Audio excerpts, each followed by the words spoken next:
भूखा राजा और गरीब किसान की इस कहानी में बताया गया कि कैसे एक राजा रूप बदलकर अपनी प्रजा से उसके बारे में जानकारी लेने के लिए जाया करता था। लेकिन एक दिन उसकी मुलाकात एक गरीब किसान से हुई, जिसने उसे खाना खिलाने के लिए कहीं से भी अनाज का इंतजाम किया और राजा को भरपेट खाना खिलाया, भले ही उसके पूरे परिवार ने कई दिनों से खाना खाया हो या नहीं।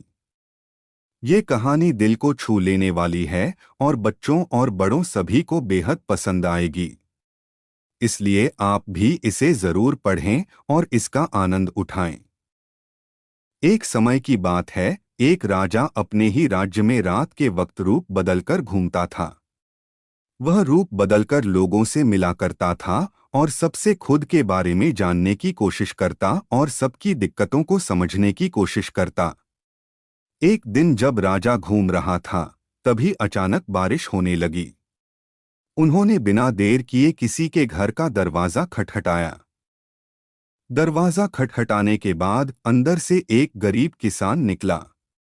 वह उस घर में अपनी पत्नी और बच्चों के साथ रहता था।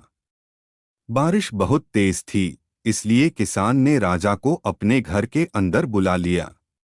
राजा ने घर के अंदर जाने के बाद किसान से बोला, क्या मुझे कुछ खाने को मिल सकता है? मुझे बहुत भूख लगी है। उस गरीब किसान का परिवार पिछले 3 दिनों से भूखा था और उनके घर में एक भी दाना नहीं था। किसान के मन में ख्याल आया कि हम भले ही भूखे हैं, लेकिन हम किसी मेहमान को भूखा नहीं भेज सकते हैं। किसान को ये सब सोचकर बहुत बेचैनी हो रही थी कि वह अपने मेहमान को खाना कैसे खिलाए। तभी उसके मन में अपनी सामने वाली दुकान से चावल चुराने की योजना बनाई। किसान ने सिर्फ राजा के खाने भर के लिए 2 मुट्ठी चावल वहां से चुरा कर ले आया और उसे पकाकर राजा को खिलाएं। उसके बाद बारिश थम गई और राजा अपने महल वापस लौट गया। अगले दिन दुकान के मालिक ने अपने अनाज की चोरी की शिकायत राजा के दरबार में की। राजा ने फिर दुकान के मालिक और गरीब किसान को उनके सामने आने का आदेश दिया।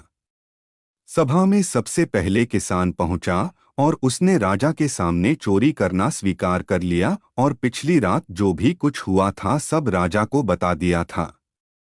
किसान ने राजा से बोला कि मैंने चोरी की जरूर, लेकिन मेरे परिवार ने उस चोरी वाले अनाज का सेवन नहीं किया है।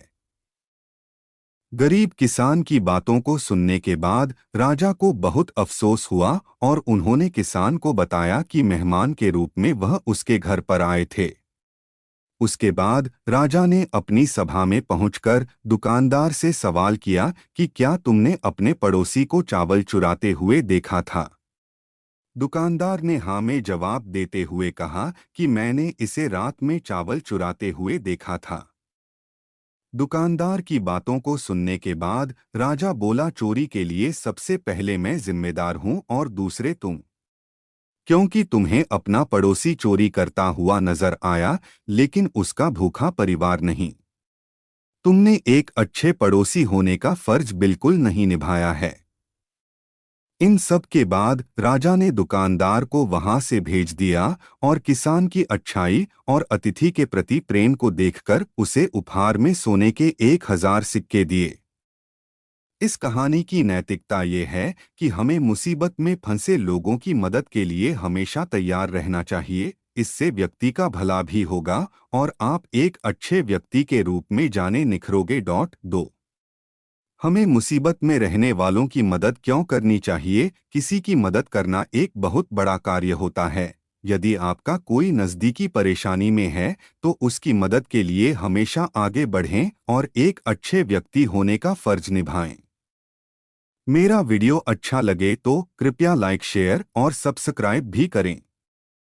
निष्कर्ष, कंक्लूजन, भूखा राजा और गरीब किसान की इस कहानी से ये निष्कर्ष सामने आता है कि चाहे आप गरीब ही क्यों न हो, यदि आप अच्छे इंसान हैं तो आपको मदद करने से कुछ भी नहीं रोक सकता है। गरीब किसान के पास खुद खाने के लिए अन्न नहीं था, लेकिन उसने राजा का पेट भरने के लिए कहीं से अन्न की व्यवस्था की और उन्हें भरपूर भोजन खिलाया। अच्छे व्यक्ति की पहचान अमीरी और गरीबी से नहीं होती है, बल्कि उसके आचरण से होती है। हमेशा तैयार रहना चाहिए, इससे व्यक्ति का भला भी होगा और आप एक अच्छे व्यक्ति के रूप में जाने निखरोगे। 2 हमें मुसीबत में रहने वालों की मदद क्यों करनी चाहिए? किसी की मदद करना एक बहुत बड़ा कार्य होता है। यदि आपका कोई नज़दीकी परेशानी में है, तो उसकी मदद के लिए हमेशा आगे बढ़ें और एक अच्छे व्यक्ति होने का फर्ज निभाएं।